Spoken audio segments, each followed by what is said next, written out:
is CGTN, China Global Television Network. It's now just over 6 weeks since the World Health Organization declared COVID-19 a global pandemic. Since that announcement on the 11th of March, lockdowns and restrictions of movement have become the new normal in many parts of the world as governments rush to contain the spread of the novel coronavirus. The daily number of new infections appears to be leveling in some parts of the world, but there are fears the epicenter of the virus could move to Africa and overwhelm the already strained healthcare system. Now, since Africa recorded its first case of COVID-19, the virus has crept across the continent, infecting over 26,000 people. And while many governments on the continent remain uncertain about the gravity of its impact, others are setting the pace in containment and testing. Countries like Mauritius have managed to hold COVID-19 new infections from growing, while South Africa has taken mobile testing to its communities. Meanwhile, Ghana is deliberating lifting its lockdown, even as Rwanda is praised for its steps on containment and provision of essential supplies. However, instability and insecurity in countries like South Sudan and Somalia have heavily impacted their health systems, and this has further complicated their response measures. So, as different African countries deal with the different challenges, this week on Talk Africa, we explore Africa's mixed bag in managing the challenges resulting from COVID-19. I'm Beatrice Marshall. Welcome to Talk Africa.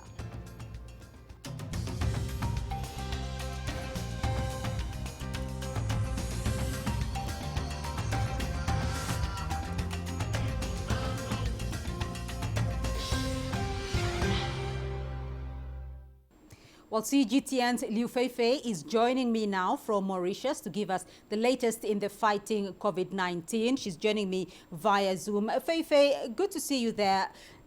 Mauritius has a very interesting strategy when it comes to how it has dealt with COVID-19, because Mauritius is a major tourist destination, and the concern was that it would have had an explosion of cases as a result. However, it looks like it has flattened the curve, and there was a point there when there weren't any reported cases. What has been Mauritius' strategy to achieve this? Hi, Beatrice. It's very good to see you. Indeed, I'm here in Mauritius, and you're absolutely right. The tourism industry is very important here. When the coronavirus was taking place around the world, before it arrived in Mauritius, the first confirmed cases were now 18th of March. But in fact, the government of Mauritius has formed an exploratory committee starting in January of 2020. So very well early in the game. They formed a committee with the representative of the World Health Organization, with the Mauritius Ministry of Health, and together with the Chinese embassy to get the learnings from around the world.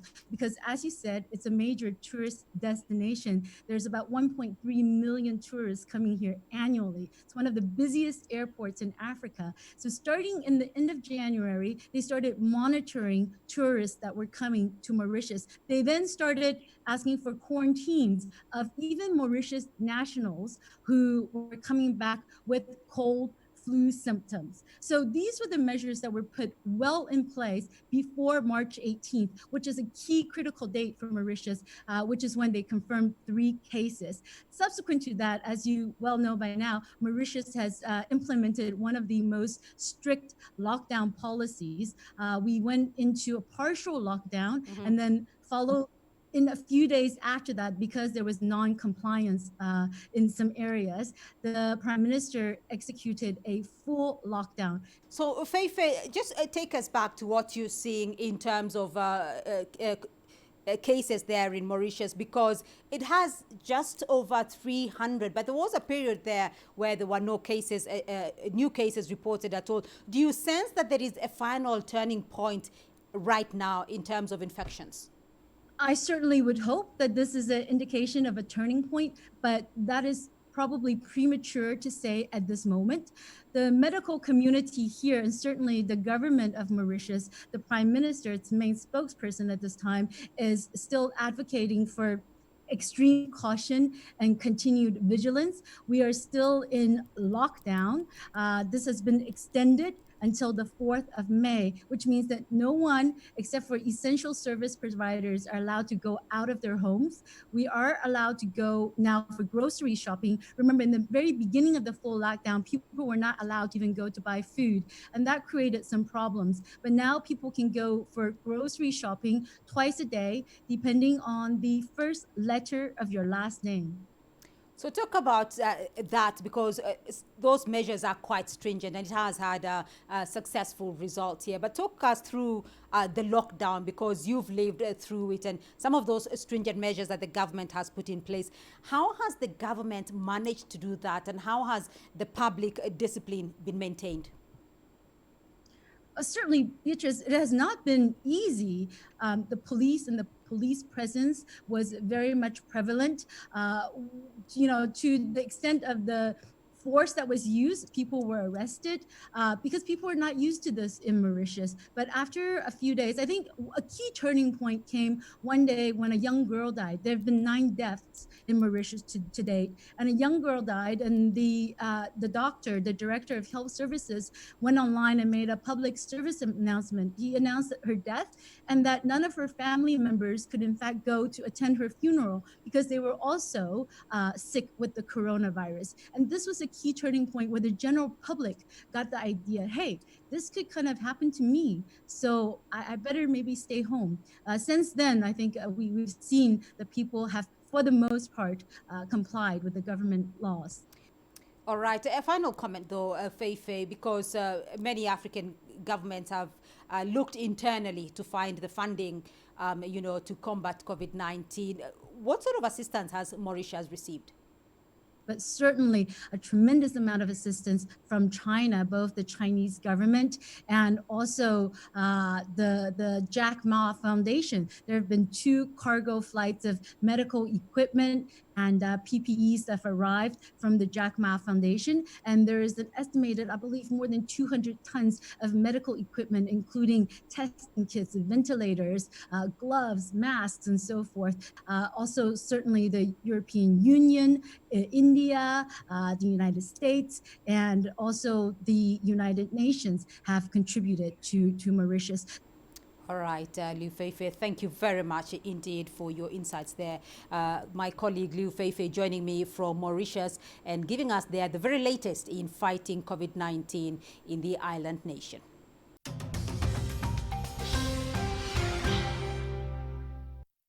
Well, there's lots to discuss on Africa's fight against COVID-19. So let's get to our panel now. Joining me from Lagos in Nigeria, CGTN's Deji Badmus, and joining me from Accra in Ghana is Nabil Rufai Ahmed. Thank you both for joining us on the program. Nabil, let me start off with you, because there has been a lot of success and a lot of talk about Ghana in the past week. Ghana was poised to become the first African country to begin removal of the partial movement restrictions. Take us through the progress that the country has made to give President Akufo-Addo the confidence to remove the restrictions. Well, Beatrice, since the outbreak of the coronavirus here in Ghana, gradual steps have been taken to contain the spread. Now, one of the key things that the president did was to instruct the intensifying of surveillances at the points of entries across the country. Also, aside that, there was a point where there was restrictions from air travel, and those last batches of travelers who came into the country were actually made to go through a mandatory 14-day quarantine. They were put in hotels in some regions of the country where they were made to stay there for 14 days, and their tests were taken as well. So aside that, we also had a rapid and aggressive testing going on. We know that over 70,000 tests have been done, and also there's been contact tracing as well. Now, aside that, the government has also done what it calls advising people to, practice safe distancing. They've also been banned on social gatherings and also religious activities, all in a bid to contain the spread of the coronavirus. So that's how come now we've seen that the government has eased the restrictions of the lockdown, where people can now go about their normal activities. Business centers have now begun to open, market centers are operating, but then there is also a concern that while people go about their normal duties, they should be using the face mask and also still stick to the social distancing protocol that the government has advised, and also keep washing their hands frequently to prevent the spread of the coronavirus. So talking about Nabil, that easing of restrictions, though, we are still seeing that Ghana's COVID-19 cases are still just over 1,000 there. Is there a danger that the removal of restrictions could be too early and that it could perhaps backfire?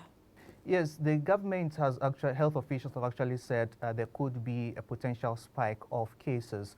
But then what it's doing now to still contain the spread is by really using technology. So what we know now is that the government has come up with this COVID-19 tracker app where people who are in their homes and they start having any symptoms of the virus can install on their phones and also give information to health authorities that indeed they've started having any symptoms of the virus, and then health officials will trace them and then offer help to them. Now, aside that, across the country, the president says we are going to see investments in laboratories across the country so that each region will be able to do the testing when there are samples of suspected cases being brought to hospitals.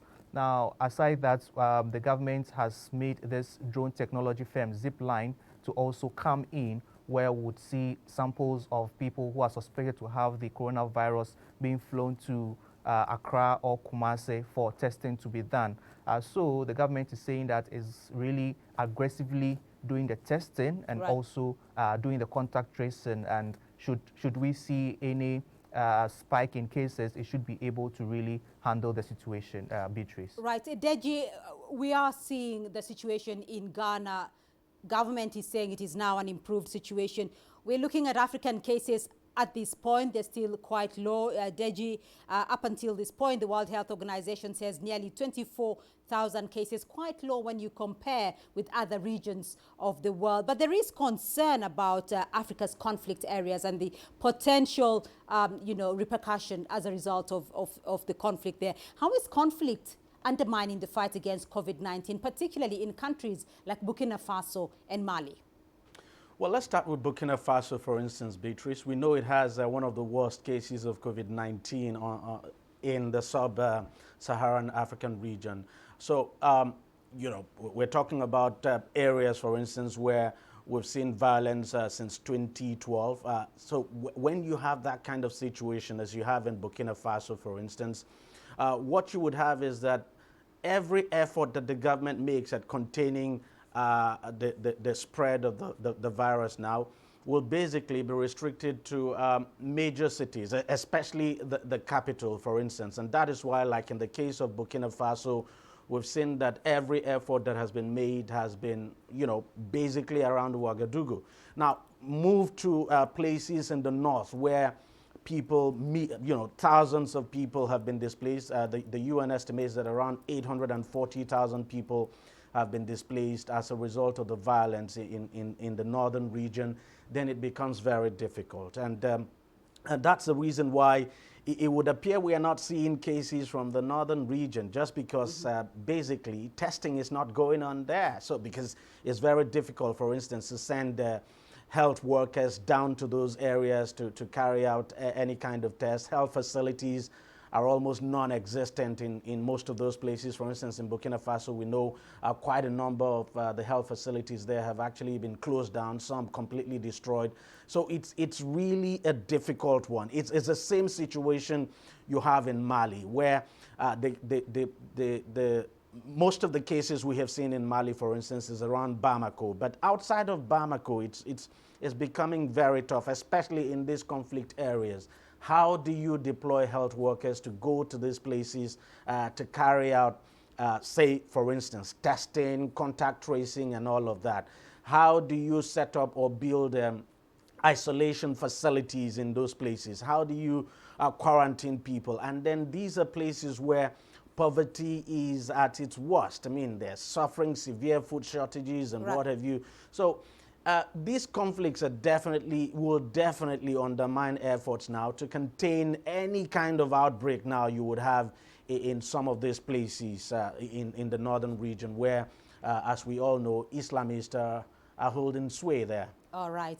We are now going to take a short break. Do stay with us. Lots more still to come. When we return, we'll have more on how African countries are dealing with COVID-19 and the main challenges they face against the pandemic. Do stay with us.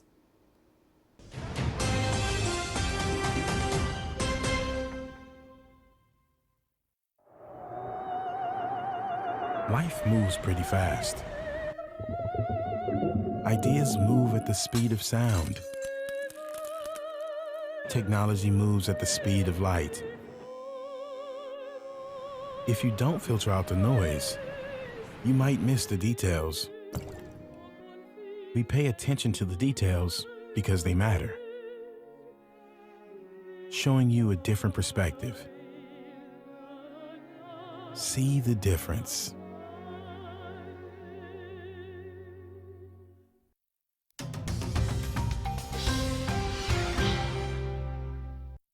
Welcome back to Talk Africa. Now, joining us in this conversation in Nairobi is Ken Ouko. He's a sociologist and lecturer at the University of Nairobi. He's joining us now via Zoom. Welcome back to the program. And also still with me in Lagos, Nigeria, is Deji Badmus. And in Accra, Ghana, we have Nabil Rufai Ahmed. Thank you both for still staying with us on the program. Well, Ken, let me start off with you. Let me get off with you because we've discussed a lot about how African countries are facing the challenge of COVID-19. And I do want to hear your assessment of how you think African countries are handling the pandemic, particularly from a sociologist perspective, regarding issues such as, physical distancing, such as wearing masks and so forth. How do you think African countries are faring on? The African citizenry has always been used to congregating and doing things together and showing a lot of solidarity through symbolic gestures like handshakes and hugs. And that has taken a beating since the advent of this COVID-19. So the governments are finding it very rough to try and enforce, quote unquote, that kind of protocol. And in the African setting, there's so many things we do together that to try and tell people, to keep away from each other is where the challenge is, because the governments might be very good in intention in trying to say, okay, here's a protocol, we're going to do ABCD. But the citizenry, they meet and they forget and they extend their hands and they remove their masks so as to speak better. And that is, I think, so far is the biggest challenge that the African nations are facing in handling this pandemic.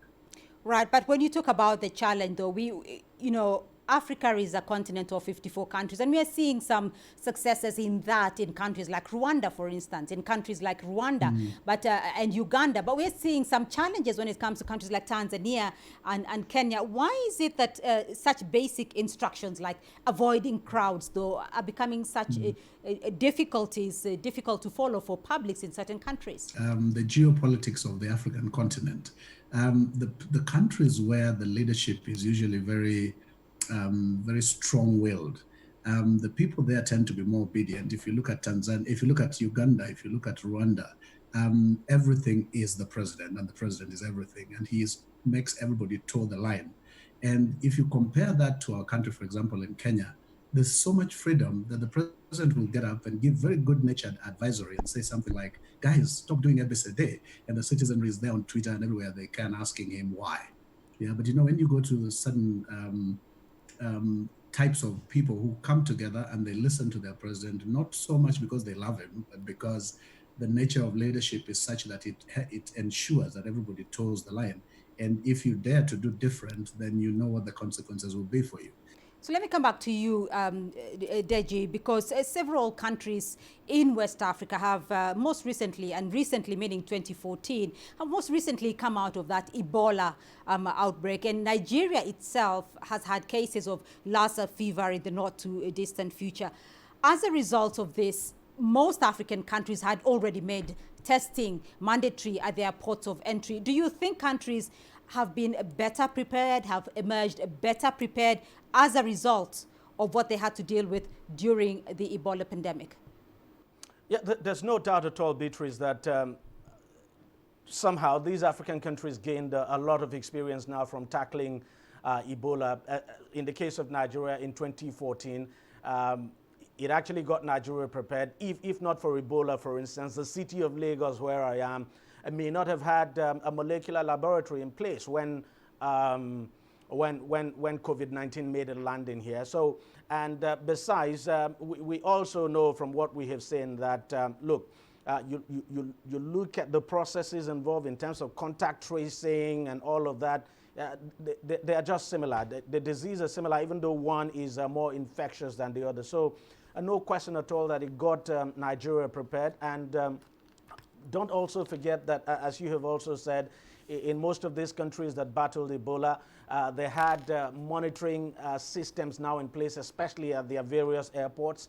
So the experience, no doubt, is coming in handy. And I've actually spoken with some health officials who are now in the front line and have told me that, look, the experience they gained from tackling Ebola is actually helping them to know how to deal and respond to COVID-19, how to protect themselves. For instance, some of the equipment that some of these countries actually acquired back then, they are now using them, and that's why the response, it would appear, to have been quicker in places like Nigeria, Senegal, and some other countries that you have mentioned. But truth is that the scale of transmission is faster, and you know, we're dealing with a high number of cases this time, and that is the reason why health facilities need to be top-notch, and you need to build more and more isolation centers.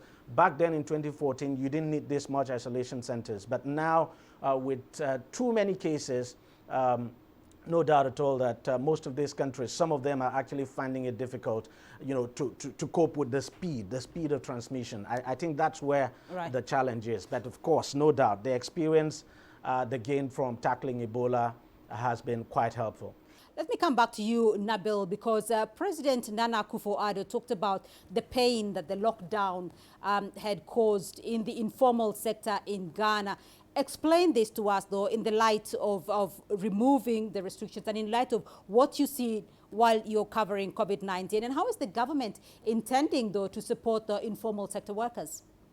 So, Beatrice, since the outbreak and the lockdown restrictions were imposed, a lot of businesses stopped operating. Even street hawkers were not allowed to move about along the streets to sell. And these are the people that the president was talking about, the fact that the lockdown has really affected the vulnerable people.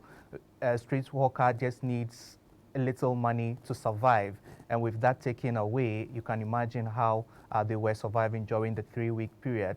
The government had to intervene to go about sharing one hot meal a day to these vulnerable people along the streets and all that. And now it's still going ahead to package raw food and be distributing from house to house so that these people who are really affected within that 3-week period will have some relief. Now, with the business centers were also really hard hit. They were not allowed to open their shops, and it really had an effect in their income generation.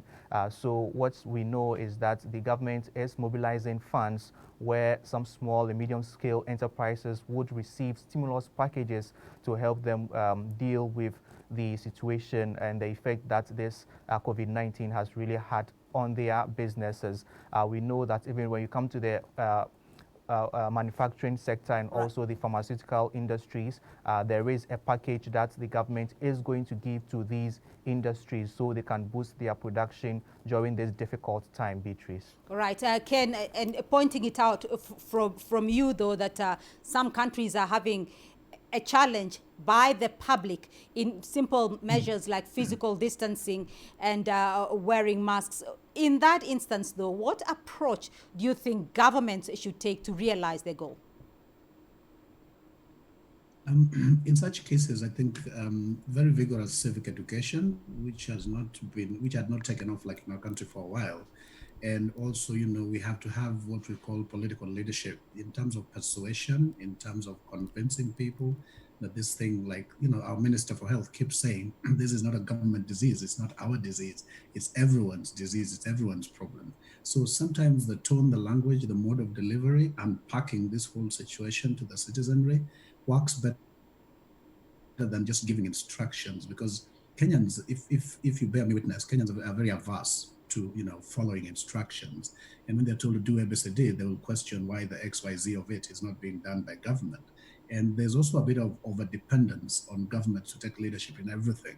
I don't know if this is the case in other African countries, but in Kenya, everything is serikali, like government. So I guess we still need to beat up our citizenry a bit so that they're able to absorb the gravity Right, Ken, but of such a thing like COVID-19. okay, but do you think that there is enough sensitization and understanding by the public of the disease? Lately, yes. The only problem is what we call the divine complex. The divine complex is that situation where the citizenry believes that this thing is not going to hurt me, and each one of us carries that feeling, and so they think God is there for us all, and so whatever government does is just an interventory measure, and so the citizenry now is aware, because they know it's the same thing we had with HIV many years ago. Everybody got so much information about HIV, but just people still went ahead and had unprotected sex, with that fatalism that no, it's not my turn. And that's the problem I think that the citizenry is facing. Otherwise, the information is out there now, good enough. All right, and I do want to get that comment from you as well, Deji, in Lagos. Is there enough sensitization now and understanding by both the public and the government about the disease? There is enough sensitization going on. People are better enlightened, but there's also a challenge with the Enlightenment campaign. The Enlightenment campaign would appear to be, higher now when it comes to urban areas. But if you talk about rural areas, there's still a challenge. The government would still need to do more, even though we've seen individuals actually come up, with their own campaigns as well in different languages. But the truth is that in terms of penetration to some of these rural areas, it's still very much a challenge. A lot of people in most of these rural areas still do not know what COVID-19 is. They do not believe it exists. So obviously, the government would need to do a lot of work there. What the government is actually trying to do is to use some local leaders there now to talk to the people. And even in urban areas too, there is still a lot of work to be done, especially among informal settlements, residents of informal settlements now, where I would say there's this a misconception actually about the COVID-19 that it's actually a disease for big men and not for poor people. So a lot of work still needs to be done in that regard. So Nabil, you have the final say in this. Do you think the public now has enough information to ensure that the outbreak is contained? The information is really going on out there, but then the challenge has been people really appreciating the fact that COVID-19 is indeed in Ghana. There are some people who are still not believing that the disease still exists, and they go about their normal duties, not observing the social distancing protocol that has been advised, and also even using the nose mask, the face mask and all. So the government is doing its bit and says it will step up its sensitization and awareness creation by also giving the information through local languages, with the hope that it will reach a lot of people, and the understanding will be there that indeed we are facing this pandemic and everybody has to keep up in terms of all the necessary precautions that we have to do not to contact this virus, Beatrice. All right, Nabil Ahmed Rufai, thank you very much for your insights and interesting discussion indeed. And that's all we have time for this week on the program. A big thank you to my panel. Ken Ouko here in Nairobi. He's a sociologist and lecturer at the University of Nairobi. And CGTN's correspondent, Deji Badmos, joining us from Lagos in Nigeria, and Nabil Ahmed Rufai in Accra, Ghana. Remember, we'd love to hear your feedback, and do keep the conversation going online through our social media handles on Facebook, Twitter, and YouTube. And do tune in again next week for more Talk Africa. From me, Beatrice Marshall. Until next time, it's goodbye and stay safe.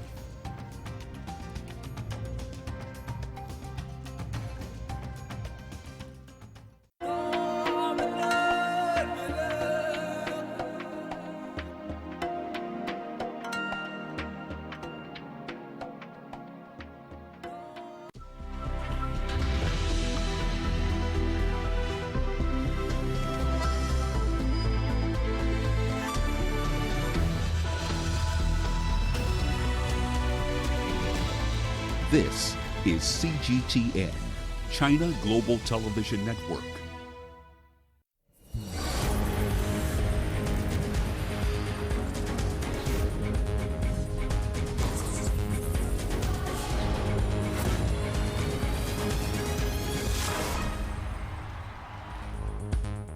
Football is the most popular sport in Africa, and lack of action due to the coronavirus pandemic continues to affect teams, players, and fans. In tonight's sports scene, we change format and welcome a cross-continental panel to discuss how the COVID-19 crisis has impacted the African game. Hello and welcome to Sports Scene, your weekly sports program that brings you all the African sporting news and reviews from an African perspective. We will highlight the thrill of victory while also showing you the agony of defeat. I'm Richard Nta in Nairobi. This is Sports Scene. Let's get real, let's get live, let's get at it. Here's what's coming up in the show. African football in limbo as COVID-19 continues rapid spread. And are FIFA COVID-19 relief funds enough for struggling African countries? Once again, welcome to Sports Scene. The Egyptian Football Association has postponed all events until mid-May. The suspension could be extended further if the COVID-19 situation in the country does not improve. This places the conclusion of domestic competitions this season at risk. CGTN's Adel Al-Makroui brings us more. Football in Egypt is facing the toughest crisis in history. Millions of dollars of reported losses are only growing every week the sport is suspended. With zero income from broadcast rights and sponsors, the EFA is helpless. FIFA is in continuous communication with African football associations. Recently, it's been holding online meetings with North African federations to see the impact on football. They agreed to creating a support fund for COVID-19 impact so they can overcome the financial losses caused by the pandemic. CAF and FIFA have not agreed on a figure yet to support North African football. Meanwhile, clubs in Egypt are financially bleeding. The most vulnerable clubs are those at the bottom of the Egyptian Premier League, like Aswan or Tanta. They have very little income. They have been already suffering from limited financial resources and have been living off sports ministry grants. They couldn't afford to travel for league matches. These clubs are facing catastrophes. If the crisis continues, many Egyptian clubs in the Premier League and lower divisions could go bankrupt.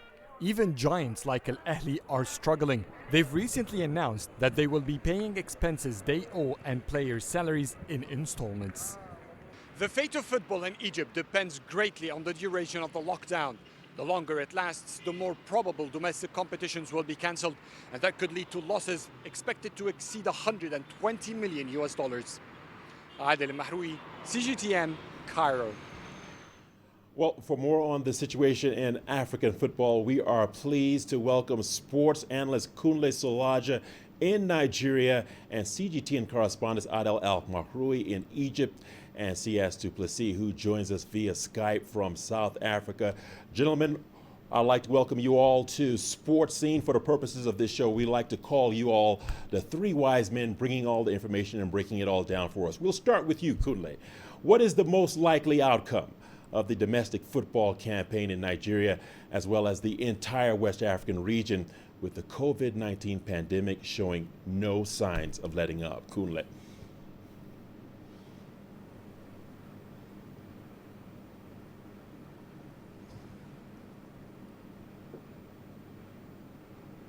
Yeah, in Nigeria here, there are conscious efforts being made to see if the league can restart. The country has been under lockdown the past 3 weeks, and it's supposed to be 1 month in the first instance, and there are indications that the lockdown might still be extended by another 2 weeks, which means 6 weeks of football inactivities, sports inactivities, and inactivity in every aspect of our national life. But as it is now, the football organizers are making conscious efforts to see how they can go around the congestions that the lockdown has actually caused in Nigeria. Only on Thursday, the League Management Committee, which is a company, which is the organization, with the organizing body for the league, met via video conferencing with all the league's representatives, and they said they are irrevocably committed to finishing that league. So we are expecting that will still hold.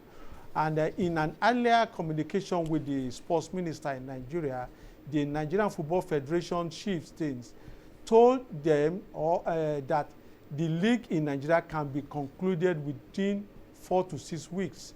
The league stopped at March day 26 out of the 38 match days that expected, which means we still have about 12 match days to be taken care of. So what this means is that league matches may have to be played midweek in Nigeria, and considering the vast geography of the area and the topography, it also means that the clubs will have to be flying instead of traveling by road to be able to keep fit and be able to be in good condition to meet the match schedules. And I'm sure what applies here in Nigeria is also applicable to most West African countries, because we have almost common situations. All right, Kunle Solaji, I'm going to hold you to that. You're saying that you're optimistic that the league could be concluded not only in Nigeria, but possibly across West Africa. We're going to bring in Adel Mahroui now. Adel, welcome, and welcome to Sports Scene. It's over to you, Adel. The Egyptian FA has extended the suspension on activities until May, the 1st of May. How is the lockdown hurting clubs and players over there? And football fans, how are they taking it, not only in Egypt, but across North Africa? Over to you, Adel. So the Egyptian Football Association has suspended the domestic competitions, not the 1st of May, but until mid-May. And that's just an initial extension that could be extended furthermore, and probably will. The Muslim world in Egypt specifically, and North Africa, of course, have started the holy month of Ramadan. And with a day long of fasting, no food, no drinks, and also with the suspension, and some countries like Egypt have partial lockdown for COVID-19, it is expected that these measures will last all the way till the end of the holy month. So we're talking about at least 4 extra weeks. So definitely in Egypt and North Africa, we will be seeing some other extensions for the domestic need, and that costs a lot. These are some of the top African teams, national and club levels in the entire continent: Egypt, Tunisia, Algeria, and Morocco. Let's start with Egypt and Morocco, because these are the teams, their clubs are sitting in the golden square of the CAF Champions League semi-finals, with both Raja and Wydad facing Al Ahli and Zamalek. And just that means only losses. For example, if the competition resumes and CAF or FIFA would impose a no fans attendance, which is highly expected once the football routine and the football competitions start resuming, it is probably going to be held without fans. That will cost each team roughly from 80 to 300,000 US dollars per match. So that's a huge number just for a couple of matches, the semifinals and the finals of Africa's biggest club title. And that extends the market value of the national teams, the clubs team for the entire 4 countries have dropped. For Algeria, for example, the market value of the football market has dropped by about 8 million US dollars. In Algeria, in Morocco and Egypt, that goes from 15 to 16 million US dollars. And these are huge numbers for such North African countries. So we're talking about massive losses. Tunisia, for example, the Domestic Football Association expects that if the domestic competitions were cancelled, they could face up to $20 million in losses. So huge number, and definitely the North African nations are bleeding in terms of football finances, and will do and remain so if these measures for COVID-19 and the suspensions and the restrictions over football lasts. All right, Adel, we're going to bring C.S. Duplessis into this conversation. We've heard exactly what you've said. You're predicting heavy losses for North African countries in terms of football. And Kunle Solaja has some good news on the horizon. He still believes the football season can be concluded despite the COVID-19 once the lockdown perhaps is lifted. Now over to you, C.S. Football is part of the South African fabric with the PSL, one of the strongest leagues in the continent. Are there any plans to finish the current campaign? Over to you, CS. Richard, thanks for having me on, and what an honor it is to be part of this trio of wise men talking about African football. And I must say that the optimism that Kunle has said about completing the league in West Africa is really good, but unfortunately here in South Africa, it's rather pessimistic, because at this stage, South Africa have tried very hard to try and fit in with the league and trying to get the league done just before the lockdown set in towards the end of March. Dr. Ivan Khoza, the PSL chairman, said that they were considering games behind closed doors and that they were aiming to finish the league by the 30th of June. But unfortunately, the lockdown in South Africa was extended, making it even more difficult. So in a nutshell, the PSL are looking to finish 111 games in the space of 2 months. 3 of those games are cup semi-finals and finals. So it's 108 league matches, and it's 3 cup games. Try and squeeze that in. It's not going to be easy at all. So we'll see how that all goes. But at this stage, it's going to be difficult to squeeze them in. But it's such an exciting finish to the league, with Kaizer Chiefs only 4 points ahead of Mamelodi Sundowns with a game in hand. That's Sundowns, of course. So it would be a pity for this league not to be completed. Also, the revenue streams, the sponsors, the fans, the ticket sales, there's a lot to be lost. Unfortunately, here in South Africa, it's looking rather glum in terms of completing this league anywhere near the 30th of June. All right, CS, Adel El Marui, and Kunle, thank you all for breaking it all down. I'd like you to stay with us, gentlemen, because the Federation of Uganda Football Association, FIFA, distributed rice and other foodstuffs to vulnerable players and officials on behalf of the COVID-19 National Task Force in the country earlier this week. FIFA donated 12.5 tons of food to support the country's state drive to provide aid to the vulnerable population as part of efforts to stop the spread of COVID-19. Now, the donation will cater for over 2,000 football players and officials in Uganda Premier League, FIFA Big League, FIFA Women's Super League, and FIFA Women Elite League countrywide. How about that? All right, gentlemen, thanks for sticking with us. Kunle, I've got to ask you, what a heartfelt initiative, very inspiring initiative. Kunle, has there been any initiative like that in Nigeria or West Africa as a whole?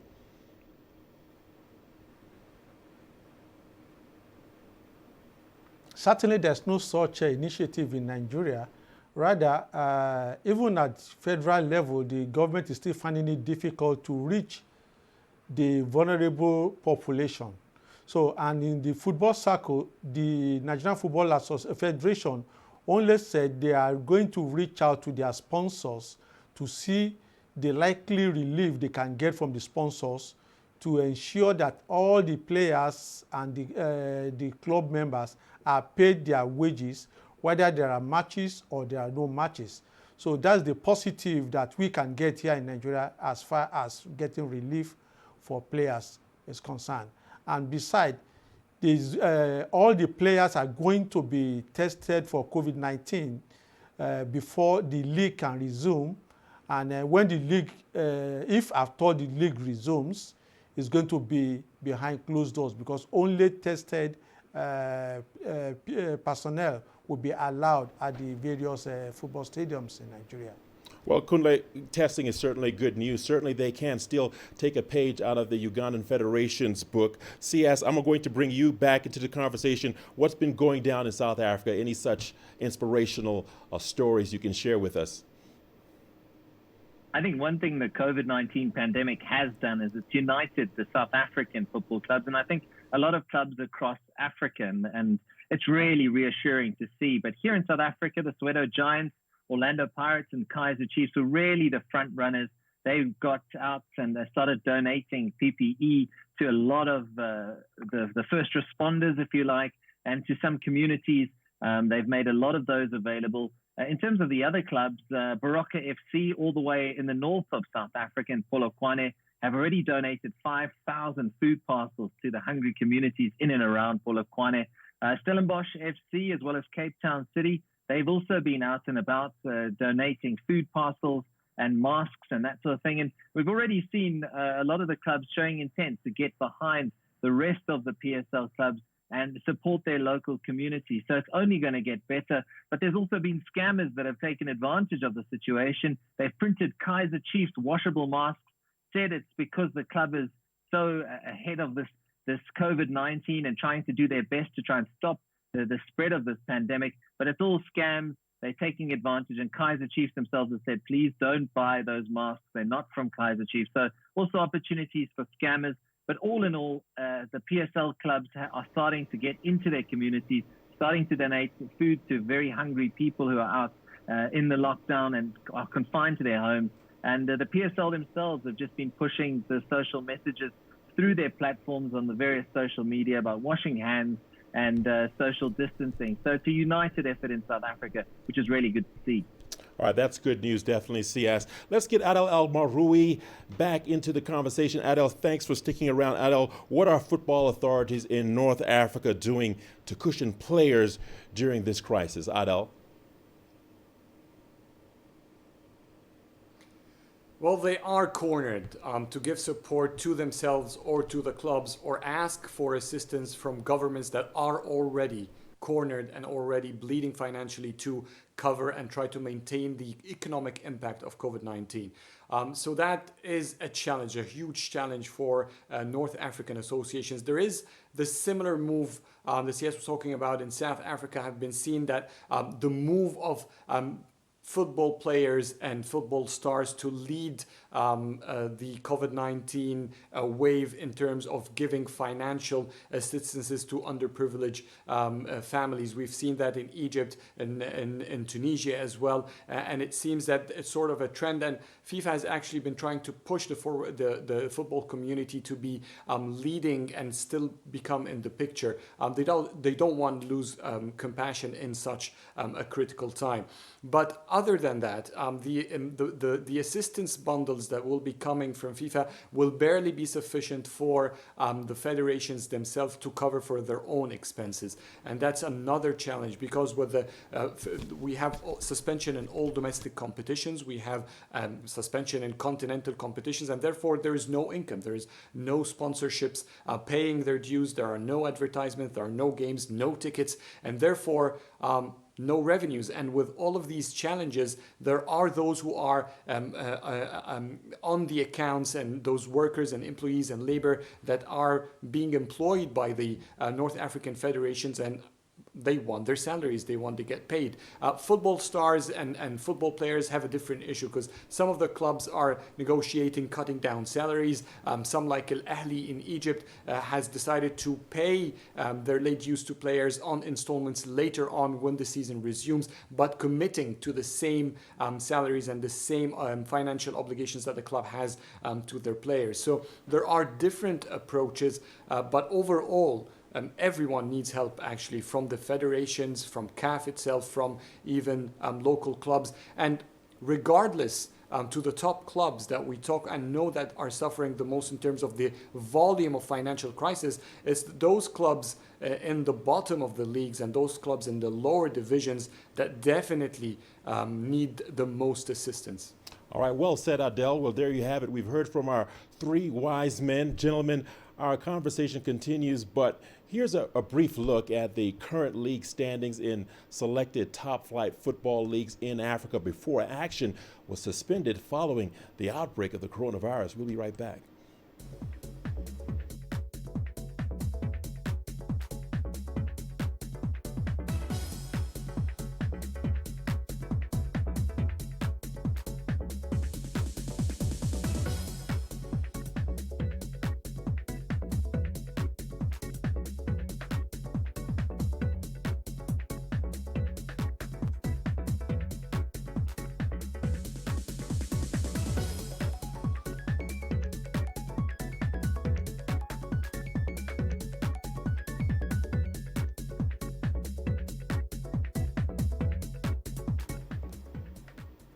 And we're not done just yet. More sport news here on Sports Scene. Here's a look at what's ahead.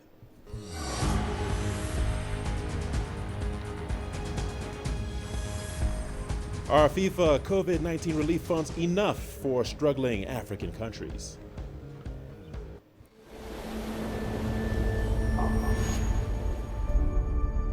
How would you create your legend? On the fields, on the tracks, in the arenas of Africa. Were you born to be a player? Could this moment be yours?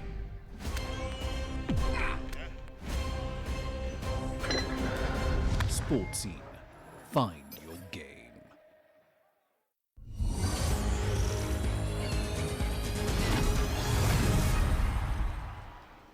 And welcome back. The World Football Governing Body, FIFA COVID-19 Relief Fund, has come at an opportune time for struggling African member states. FIFA will release $150 million to its member football associations to help handle financial troubles caused by the coronavirus. Following FIFA's statement on Friday, each of FIFA's 211 member associations would receive $500,000 in the coming days, as well as many remaining entitlements for the 2019 and 2020 season. FIFA President Gianni Infantino said that the funds were the first step of a far-reaching financial relief development plan to respond to the emergency across the whole football community. This announcement has been welcomed in Egypt. The biggest crisis for the EFA is paying salaries, and in that regard, the sum FIFA is offering is more than sufficient, and therefore this grant will enable the federation to make up for the revenues that have suddenly stopped. And you never know, the $500,000 could even increase in the future and become $1 million. FIFA is basically acting as the father of football and all other federations. This is why it's taking over to pay some of the expenses. Each continental federation too must participate in such assistance because no federation is responsible for this current crisis. The role will lift the burden of governments because they have other priorities than to help football under the pandemic.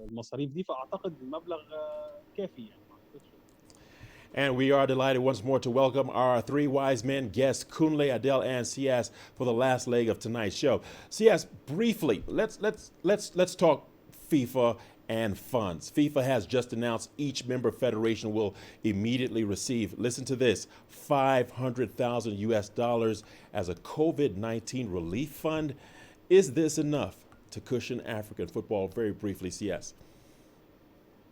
Oh, it's an interesting one. I mean, at the end of the day, it certainly will go a long way to cushion the blow because there's so much money that will be lost at this stage.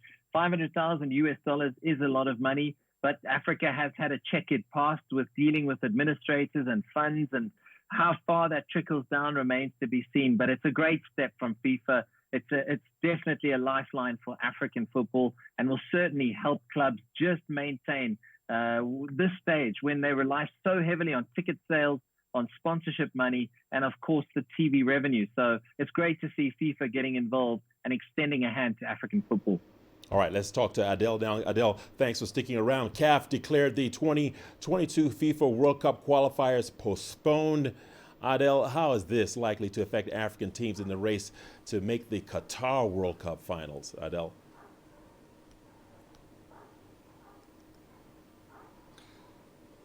I mean, there is no way anyone could speculate. People want to see the competitions conclude. They want to see everything goes as normal, but the longer it takes, the more challenging it is. Let's not forget that the Africa Cup of Nations is scheduled to take place in about 8 months.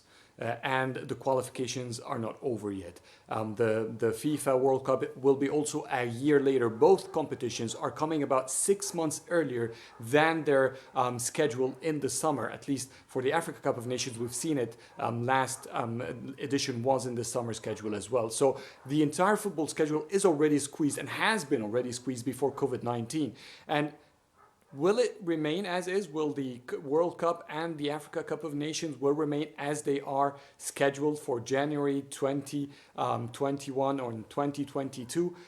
We've seen the Olympics, the entire Olympics, move by a whole year. So there's a huge question about whether the entire football community will be able to meet these deadlines. We've seen CS just mentioning the number of matches that have to be played in South Africa, and the same goes for the rest of North Africa and the continent definitely, in just a very short time. And no one wants to see football players wearing out. No one wants to see poor performances or less exciting football because everyone is running to catch up his schedule. And I don't think FIFA, with all the amendments that Infantino has introduced to make football more exciting, will be pushing to see football moving in a downslide, especially that no one knows how football will return and when.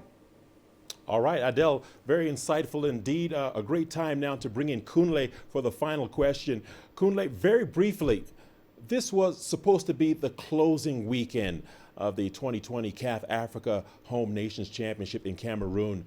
What will be the long-term effects of this cancellation, bearing in mind Cameroon is due to host the 2021 AFCON finals early next year? Kunle.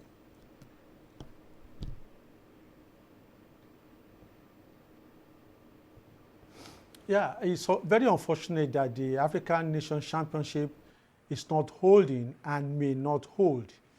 If it were to hold, it would have been a good dress rehearsal for Cameroon to test how prepared they are for the premier continental football competition, which is the Africa Cup of Nations.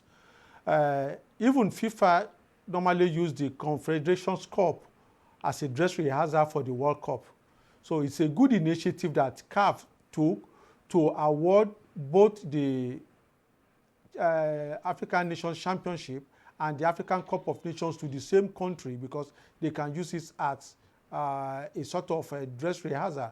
But unfortunately, the African Nations Championship may not hold because of congested features by CAF, which still has 2 semi-final matches of the Champions League and the Confederation Cup to organize, and the final match.